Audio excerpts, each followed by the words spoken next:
Hi hello ಎಲ್ರಿಗೂ ನಮಸ್ಕಾರ. Welcome back to my YouTube channel.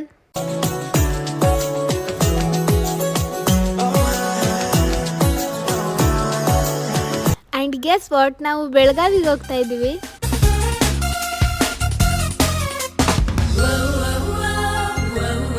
ಹೌದು, ನಾವು ಬೆಳಗಾವಿಗೆ ಹೋಗ್ತಾ ಇದ್ವಿ. ಎಕ್ಸಾಮ್ ಆದ್ಮೇಲೆ ವಿಡಿಯೋ ಯಾಕೆ ಅಪ್ಲೋಡ್ ಮಾಡಿಲ್ಲ ಅಂತಂದ್ರೆ, ನಾವು ನಮ್ಮ ಸೀನಿಯರ್ ಮನೆಗೆ ಹೋಗ್ತಾ ಇದ್ವಿ. ಅವ್ರದ್ದು ಕೋರ್ಸ್ ಕಂಪ್ಲೀಟ್ ಆಗಿದೆ, ಜೊತೆಗೆ ಎಕ್ಸಾಮ್ ಕೂಡ ಮುಗ್ದಿದೆ. ಅವ್ರು ಸಡನ್ ಆಗಿ ಪ್ಲಾನ್ ಮಾಡಿದ್ರು, ಎಲ್ಲರೂ ಕೆಲ್ಸಕ್ಕೆ ಹೋದ್ರೆ ಮತ್ತೆ ಸಿಗಲ್ಲ ಅಂತೇಳಿ ಎಲ್ಲರ ಮನೆಗೂ ವಿಸಿಟ್ ಮಾಡೋಣ ಅಂತ. ಅಂಡ್ ಎಕ್ಸಾಮ್ ಇರೋ ಕಾರಣ ನಾವು ಕೂಡ ಬರಲ್ಲ ಅಂತ ಹೇಳಿದ್ವಿ. ಬಟ್ ನಮಗೆ ಅವ್ರು ಮತ್ತೆ ಸಿಗಲ್ಲ ಅಂತ ನಾವು ಕೂಡ ಹೊರಟ್ವಿ. ಬ್ಯಾಗ್ ಎಲ್ಲ ಪ್ಯಾಕ್ ಮಾಡ್ಕೊಂಡು ಸಂಜೆ ಆಗಿ ಅಂದ್ರೆ 5:30 ಆಗಿ ಮೆಜೆಸ್ಟಿಕ್ ಕಡೆ ಬಂದ್ವಿ. ಊಟ ಪಾರ್ಸೆಲ್ ತಗೊಂಡ್ ಬಂದಿದ್ವಿ. ಬಸ್ ಇನ್ನು ಹೊರಟಿರ್ಲಿಲ್ಲ. ಊಟ ಮುಗಿಸ್ಕೊಂಡು ನಮ್ ಜರ್ನಿನ ಶುರು ಮಾಡಿದ್ವಿ.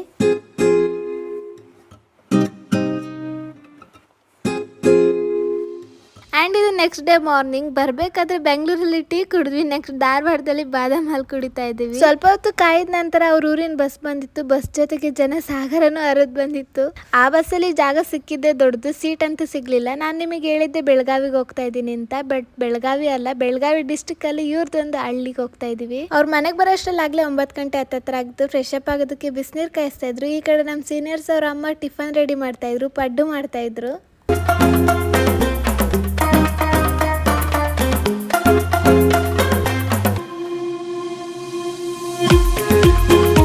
ಈ ಕಡೆ ನಮ್ಮ ಸೀನಿಯರ್ ಮನೆಗೆ ಬಂದಿದ ತಕ್ಷಣ ಅಡುಗೆ ಡಿಪಾರ್ಟ್ಮೆಂಟ್ ಬಿಡಿಸ್ಕೊಂಡಿದ್ರು. ಅಂದ್ರೆ ಪಡ್ಡುಗೆ ಸಾಗು ಮಾಡ್ತಾ ಇದ್ರು, ಅದು ಕೂಡ ಬೆಳಗಾವಿ ಸ್ಟೈಲಲ್ಲಿ ತುಂಬಾನೇ ಚೆನ್ನಾಗಿತ್ತು. ಟಿಫನ್ ಮುಗಿಸ್ಕೊಂಡು ಕಪ್ ತಿನ್ನೋದಕ್ಕೆ ಹೊರಟ್ವಿ. ಆಕ್ಚುಲಿ ಅವ್ರ ಮನೆ ಇರೋದೇ ಹೊಲದಲ್ಲಿ, ಅದು ಕೂಡ ಕಬ್ಬಿನ ಹೊಲದಲ್ಲಿ.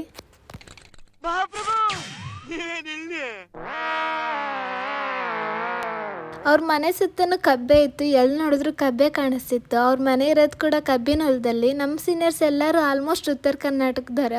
ನಾವು ಎಲ್ಲ ಕಪ್ ತಿಂದು ಅವ್ರ ಮನೆಯವ್ರ ಜೊತೆ ಸ್ವಲ್ಪ ಹೊತ್ತು ಟೈಮ್ ಸ್ಪೆಂಡ್ ಮಾಡಿ ಆದ್ಮೇಲೆ ಅವ್ರ ಮನೆ ಅಂದ್ರೆ ಊರೊಳಗಡೆ ಇನ್ನೊಂದು ಮನೆ ಇದೆ, ಅಲ್ಲಿಗೆ ಹೊರಟ್ವಿ. ಸ್ವಲ್ಪ ಹೊತ್ತು ರೆಸ್ಟ್ ಮಾಡೋಣ ಅಂತ. ಅದು ಕೂಡ ಟ್ರ್ಯಾಕ್ಟ್ರಲ್ಲಿ. ಇದೆಲ್ಲ ಹೊಸ ಎಕ್ಸ್ಪೀರಿಯನ್ಸ್, ಸಿಕ್ಕಾಪಟ್ಟೆ ಚೆನ್ನಾಗಿತ್ತು.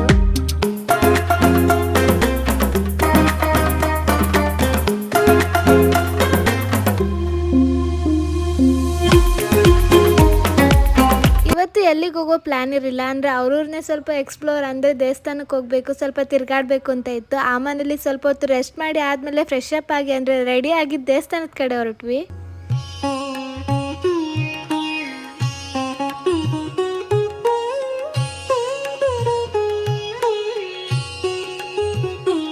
ದರ್ಶನ ಎಲ್ಲ ಮುಗಿಸ್ಕೊಂಡು ಬರೋಷ್ಟರಲ್ಲಿ ಆಗ್ಲೇ ಅವ್ರ ತಮ್ಮನ ಅಂಬಾರಿ ಬಂದು ನಿಂತಿತ್ತು. ನಮ್ಮನ್ನ ಹೊಲಕ್ಕೆ ಕರ್ಕೊಂಡು ಹೋಗೋದಕ್ಕೆ. ಹೊಲಕ್ಕೆ ತಿರ್ಗಾಡ್ಕೊಂಡ್ ಬರೋಣ ಅಂತ ಹೊರಟಿದ್ವಿ. ಬಟ್ ರೀಸನ್ ಬೇರೆನೇ ಇತ್ತು. ರೀಸನ್ ಯಾವ್ದೇ ಇರ್ಲಿ, ಎತ್ತಿನ ಗಾಡಿಲಿ ಫುಲ್ ಅಡ್ವೆಂಚರಸ್ ಆಗಿತ್ತು. ಸಿಕ್ಕಾಬಟ್ಟೆ ಅಂದ್ರೆ ಸಿಕ್ಕಾಬಟ್ಟೆ ಮಜವಾಗಿತ್ತು. ದಾರಿ ಉದ್ದಕ್ಕೂ ಮಾತಾಡ್ಕೊಂಡು ಮಜಾ ಮಾಡ್ಕೊಂಡು ಹಾಡು ಹೇಳ್ಕೊಂಡು ಹೋಗ್ತಾ ಇದ್ವಿ. ಎಲ್ಲರೂ ನಮ್ಮನ್ನೇ ನೋಡ್ತಾ ಇದ್ವು. ಬಟ್ ಎಕ್ಸ್ಪೀರಿಯನ್ಸ್ ಮಾತ್ರ ನೆಕ್ಸ್ಟ್ ಲೆವೆಲ್ ಆಗಿತ್ತು.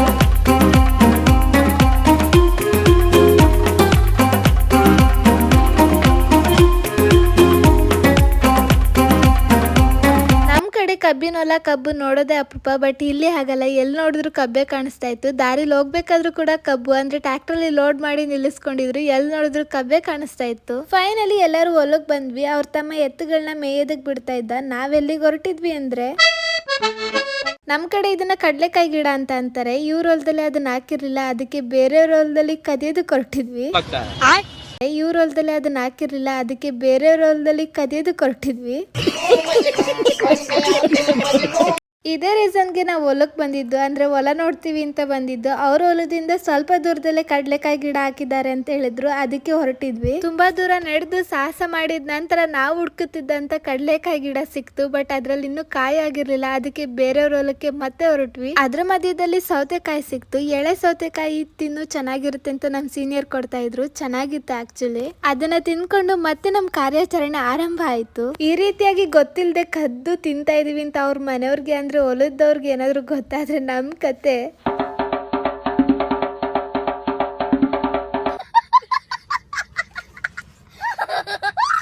ನಾವು ಟೋಟಲ್ 10 ಜನ ಇದ್ವಿ. ಬಟ್ ಕಡ್ಲೆಕಾಯಿ ಗಿಡ ಕಿತ್ತಿದ್ ಮಾತ್ರ 10 ಜನ ತಿಂದು ಇನ್ನು ಬೇರೆಯವ್ರಿಗೂ ಕೊಡ್ಬೋದಾಗಿತ್ತು, ಅಷ್ಟಿತ್ತು. ಬಟ್ ಹೋಲ್ ಎಕ್ಸ್ಪೀರಿಯನ್ಸ್ ಮಾತ್ರ ಸಖತ್ತಾಗಿತ್ತು.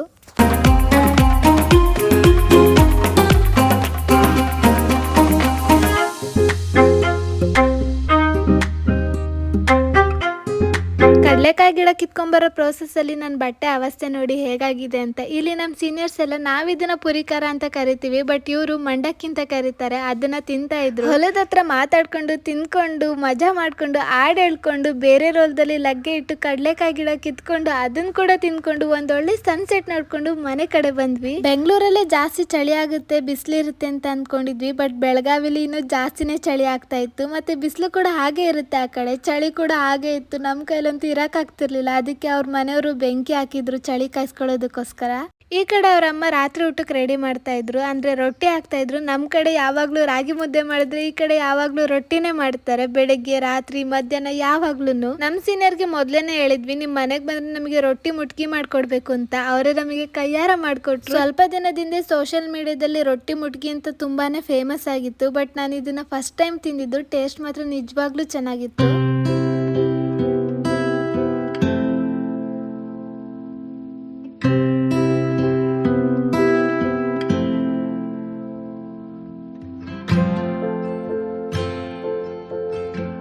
ಉತ್ತರ ಕರ್ನಾಟಕದ ತುಂಬಾನೇ ಸ್ಪೆಷಲ್ ಆಗಿರೋ ರೊಟ್ಟಿ ಮುಟ್ಕಿನ ತಿಂತಾ ಇದ್ವಿ. ಈ ಕಡೆ ಅವ್ರ ತಮ್ಮ ಹಾಲ್ ಕರಿತಾ ಇದ್ದ, ಜೊತೆಗೆ ವಿಡಿಯೋ ಮಾಡ್ತಾ ಇದೀನಿ ಅಂತ ನಾಚ್ಕೋತಾ ಇದ್ದ. ಯಾರು ಇವರು ಜೋಕುಮಾರ ಕಣ್ಣ ನೀರಿದ್ದ ನಾನು ಅಂದ್ರೆ ಎಲ್ಲೆಲ್ಲಿ ತುಂಬಾನೇ ನಾಚ್ಕೋತಾ ಇದ್ದೆ ವಿಡಿಯೋ ಮಾಡ್ತಾ ಇದ್ದೀನಿ ಅಂತ ಅಂದಿದ್ದಕ್ಕೆ. ಈ ಕಡೆ ನಮ್ಮ ಸೀನಿಯರ್ಸ್ ಈ ತರ ಕಡ್ಲೆಕಾಯಿ ಸುಲ್ದು ಸುಟ್ರೆ ಟೇಸ್ಟ್ ಚೆನ್ನಾಗಿರುತ್ತೆ ತಿನ್ನು ಅಂತ ಕೊಡ್ತಾ ಇದ್ರು. ಊಟ ಎಲ್ಲ ಆದ್ಮೇಲೆ ವಿಡಿಯೋ ಕಂಟಿನ್ಯೂ ಮಾಡೋದಕ್ಕಾಗ್ಲಿಲ್ಲ. ಅಂಡ್ ಇದು next day morning fresh up ಆಗಿ ರೆಡಿ ಆಗ್ತಾ ಇದ್ವಿ. ಎಲ್ಲಿಗೆ ಹೋಗ್ತಾ ಇದ್ವಿ ಅಂತ ನಿಮಗೆ ಮುಂದೆ ಗೊತ್ತಾಗುತ್ತೆ. ಎಲ್ಲರೂ ರೆಡಿ ಆದ್ವಿ, ಇನ್ನು ಟಿಫನ್ ಮಾಡಿರಲಿಲ್ಲ. ಟಿಫನ್ ಮುಗಿಸ್ಕೊಂಡು ಮಧ್ಯಾಹ್ನದ ಊಟಕ್ಕೆ ಬುತ್ತಿ ಕಟ್ಕೊಂಡು ನಮ್ಮ ಪಯಣ ಶುರು ಆಯ್ತು, ಅದು ಕೂಡ ಟ್ರ್ಯಾಕ್ಟರ್ ಅಲ್ಲಿ. ನೀವೇನಾದ್ರು ಉತ್ತರ ಕರ್ನಾಟಕದವರಾಗಿದ್ರೆ ನಿಮಗೆ ಗೊತ್ತೇ ಇರುತ್ತೆ, ಟ್ರ್ಯಾಕ್ಟರ್ ಅಲ್ಲಿ ಹೋಗ್ಬೇಕಾದ್ರೆ ಡ್ರೈವರ್ಗಳು ಹೇಗ್ ಸಾಂಗ್ ಹಾಕ್ತಾರೆ ಅಂತೇಳಿ. ನಮಗೆ ಸಿಕ್ಕಾಪಟ್ಟೆ ನಗು ಬರ್ತಾ ಇತ್ತು, ಯಾಕಂದ್ರೆ ಇದು ನಮ್ಮ ಫಸ್ಟ್ ಎಕ್ಸ್ಪೀರಿಯನ್ಸ್. ಮಜಾ ಮಾಡ್ಕೊಂಡು ನಾವ್ ಹೋಗ್ಬೇಕಾಗಿರೋ ಜಾಗಕ್ಕೆ ಹೊರಟ್ವಿ. ನಾವೆಲ್ಲಿಗೆ ಹೋಗ್ತಾ ಇದೀವಿ ಅಂತ ಅಂದ್ರೆ ಸಂಗೊಳ್ಳಿಗೆ. ಇವ್ರೂರಿಂದ ಸ್ವಲ್ಪನೇ ದೂರ ಆಗುತ್ತೆ ಅಂತ ಹೇಳಿದ್ರು, ಬಟ್ ಹೋಗೋ ಅಷ್ಟ್ರಲ್ಲಿ ಆಗ್ಲೇ 3 ಗಂಟೆ ಆಗಿತ್ತು. 5 ಗಂಟೆಗೆ ಕ್ಲೋಸ್ ಮಾಡ್ತೀವಿ ಅಂತ ಹೇಳಿದ್ರು, ಬಟ್ ನಾವು ಹೋದಾಗ ತುಂಬಾನೇ ಜನ ಇದ್ರು. ನಾವು ಹೊರಟಿದ್ದು ಯಾವ ಜಾಗ ಅಂತಂದ್ರೆ ಬೆಳಗಾವಿ ಜಿಲ್ಲೆ ಬೈಲಹೊಂಗಲ ತಾಲೂಕು ಸಂಗೊಳ್ಳಿ ಊರಲ್ಲಿ, ಅಂದ್ರೆ ಸಂಗೊಳ್ಳಿ ರಾಯಣ್ಣ ಅವರ ಹುಟ್ಟೂರಿಗೆ. ಈ ಪ್ಲೇಸ್ ನೇಮ್ ಬಂದು ಸಂಗೊಳ್ಳಿ ರಾಯಣ್ಣ ರಾಕ್ ಗಾರ್ಡನ್ ಅಂತ. ಇಲ್ಲಿ ನಿಮಗೆ 100 ರೂಪೀಸ್ ಎಂಟ್ರಿ ಚಾರ್ಜ್ ಇರುತ್ತೆ. 5 ಗಂಟೆಗೆ ಕ್ಲೋಸ್ ಆಗುತ್ತೆ. ಇಲ್ಲಿ ನೀವು ಸಂಗೊಳ್ಳಿ ರಾಯಣ್ಣ ಅವರ ಜೀವನ ಚರಿತ್ರೆನ ನೋಡ್ಬೋದು, ಅದು ಕೂಡ ರಿಯಲಿಸ್ಟಿಕ್ ಆಗಿ. ನೀವು ಸಂಗೊಳ್ಳಿ ರಾಯಣ್ಣ ಮೂವಿ ಏನಾದ್ರು ನೋಡಿದ್ರೆ ಇಲ್ಲಿ ಫುಲ್ ರೀಕ್ರಿಯೇಷನ್ ಅಂತಾನೆ ಹೇಳ್ಬೋದು. ತುಂಬಾನೇ ಚೆನ್ನಾಗಿತ್ತು. ಬನ್ನಿ ಶುರು ಮಾಡುವ.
ನನ್ನ ಜೊತೆಗೆ ಸಂಗೊಳ್ಳಿ ರಾಯಣ್ಣ ಅವ್ರ ಜೀವನ ಚರಿತ್ರೆನ ನೀವು ನೋಡಿದ್ದೀರಾ ಅಂತ ಅನ್ಕೊಂಡಿದ್ದೀನಿ. ನನಗೆ ಎಷ್ಟಾಗುತ್ತೋ ಅಷ್ಟನ್ನ ಶೂಟ್ ಮಾಡಿದ್ದೀನಿ. ನೀವೇನಾದ್ರೂ ಇನ್ನೂ ವಿಸಿಟ್ ಮಾಡಿಲ್ಲ ಅಂತ ಅಂದ್ರೆ ವಿಸಿಟ್ ಮಾಡಿ. ಬೆಳಗಾವಿಯಿಂದ 15 ಕಿಲೋಮೀಟರ್ ಅಷ್ಟೇ ಆಗುತ್ತೆ. ನೀವು ಒಂದ್ಸರ್ತಿ ಎಂಟರ್ ಆದ್ರೆ 1 2 hours 3 hours ಆಗೇ ಆಗುತ್ತೆ ಎಲ್ಲ ನೋಡ್ಕೊಂಡು ನಿಧಾನಕ್ಕೆ ಬರ್ತೀವಿ ಅಂತಂದ್ರೆ. ಮತ್ತೆ ನಿಮಗೆ ಇನ್ನೊಂದು ಪ್ಲೇಸ್ ಇದೆ ಇಲ್ಲೇ ನಿಯರ್ ಅಲ್ಲಿ ರಾಯಗಢ ಅನ್ನೋ ಊರಲ್ಲಿ ಸಂಗೊಳ್ಳಿ ರಾಯಣ್ಣ ಅವರ ಸಮಾಧಿ ಇದೆ. ಅದನ್ನ ಕೂಡ ನೋಡ್ಬೋದು. ನಮಗೆ ಟೈಮ್ ಇರ್ಲಿಲ್ಲ ಬಿಕಾಸ್ ನಾವ್ ಇವತ್ತೇ ಬೆಂಗಳೂರಿಗೆ ಕೂಡ ಹೊರಡ್ಬೇಕಾಗಿತ್ತು. ಆಗ್ಲೇ 5 ಗಂಟೆ ಸಮಥಿಂಗ್ ಆಗಿತ್ತು ಅಂತ ಅನ್ಸುತ್ತೆ. ಸಿಕ್ಕಾಬಟ್ಟೆ ಹಸುವಾಗ್ತಾ ಇತ್ತು. ಅವ್ರ ಮನೆಯವರು ಉತ್ತರ ಕರ್ನಾಟಕದ ಸ್ಪೆಷಲ್ ಆಗಿ ಬುತ್ತಿ ಕಟ್ಕೊಂಡ್ ಬಂದಿದ್ರು. ನೀವೇ ನೋಡ್ತಾ ಇದ್ರಲ್ಲ ಏನೆಲ್ಲ ಇದೆ ಅಂತೇಳಿ. ಚಪಾತಿ, ಪಲ್ಯ, ರೊಟ್ಟಿ ಎಲ್ಲ ಉತ್ತರ ಕರ್ನಾಟಕದ ಸ್ಪೆಷಲ್. ತುಂಬಾನೇ ಚೆನ್ನಾಗಿತ್ತು. ಇದು ಕೂಡ ಫಸ್ಟ್ ಎಕ್ಸ್ಪೀರಿಯನ್ಸ್. ಬುತ್ತಿ ಕಟ್ಕೊಂಡ್ ಬಂದು ಈ ತರ ಉತ್ತರ ಕರ್ನಾಟಕದ ಊಟ ಮಾಡಿದ್ದು. ಅಂಡ್ ನಮ್ ಸೀನಿಯರ್ಸ್ ಇನ್ನು ನಮ್ ಜೊತೆಗೆ ಬರ್ತಾ ಇರ್ಲಿಲ್ಲ. ನಮ್ ಸೀನಿಯರ್ಸ್ಗೆ ಅವ್ರ ಮನೆಯವ್ರಿಗೆ ಎಲ್ಲಾರ್ಗು ವಿದಾಯ ಹೇಳಿ ನಮ್ ಜರ್ನಿ ಶುರು ಆಯ್ತು ಬೆಂಗಳೂರು ಕಡೆಗೆ. ಅಂಡ್ ಈ 2 ದಿನನ ತುಂಬಾನೇ ಸ್ಪೆಷಲ್ ಮಾಡಿದಂತ ಅವ್ರ ಮನೆಯವರು ಹಾಗೆ ನಮ್ ಸೀನಿಯರ್ಸ್ಗೆ ತುಂಬಾನೇ ಥ್ಯಾಂಕ್ ಯು ಸೋ ಮಚ್. ಮತ್ತೆ ಈ ವಿಡಿಯೋನ ಇಲ್ಲಿಗೆ ಎಂಡ್ ಮಾಡ್ತಾ ಇದ್ದೀನಿ. ಮತ್ತೆ ಸಿಗುವ. ಟಾಟಾ, ಬಾಯ್ ಬಾಯ್.